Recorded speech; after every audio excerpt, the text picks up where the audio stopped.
తెలుగు రాష్ట్రాల్లో అతిపెద్ద lift manufacturer lifts ట్రై.com dealership కూడా ఇవ్వబడును.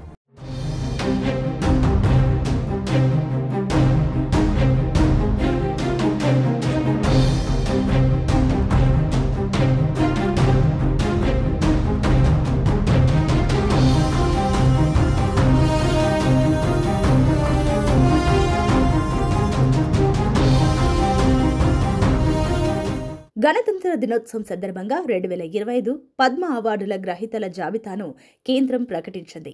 మొత్తం 139 మంది పద్మ అవార్డులకు ఎంపికయ్యారు. ఇందులో 7 పద్మ విభూషణ్, 19 పద్మభూషణ్, 113 పద్మశ్రీ అవార్డులను కేంద్ర ప్రభుత్వం ప్రకటించింది. ఈ 139 మందిలో 23 మంది మహిళలు, 10 మంది విదేశీయులు ఉండడం గమనార్హం.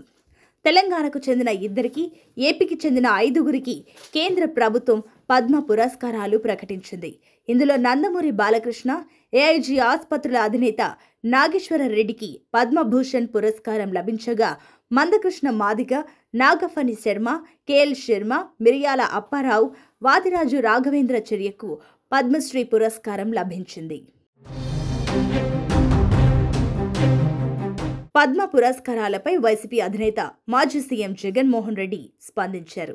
పద్మ అవార్డు గ్రహీతలకు జగన్ శుభాకాంక్షలు తెలిపారు. ఈ మేరకు వైఎస్ ఎక్స్ వేదికగా ట్వీట్ చేశారు. ఆయా రంగాల్లో అత్యుత్తమ సేవలు అందించి భారతదేశ అత్యున్నత పద్మ పురస్కారాలకు ఎంపికైన తెలుగు వారికి శుభాకాంక్షలు అని ట్వీట్లో పేర్కొన్నారు.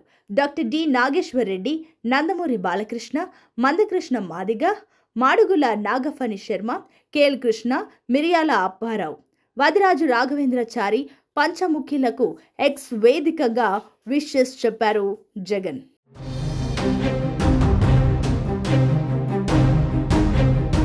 మరోవైపు వైసీపీ అధినేత జగన్ విదేశీ పర్యటనలో ఉన్నారు. లండన్ పర్యటనలో బిజీగా ఉన్నారు.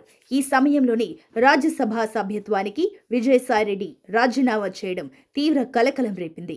ఆయన రాజీనామాతో వైసీపీకి పెద్ద ఎదురు దెబ్బే తగిలింది.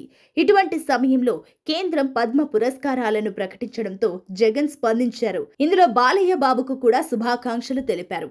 ఆయా రంగాల్లో అత్యుత్తమ సేవలు అందించి భారతదేశ అత్యున్నత పద్మ పురస్కారాలకు ఎంపికైన తెలుగు వారందరికీ శుభాకాంక్షలు అంటూ ట్వీట్లో చేశారు.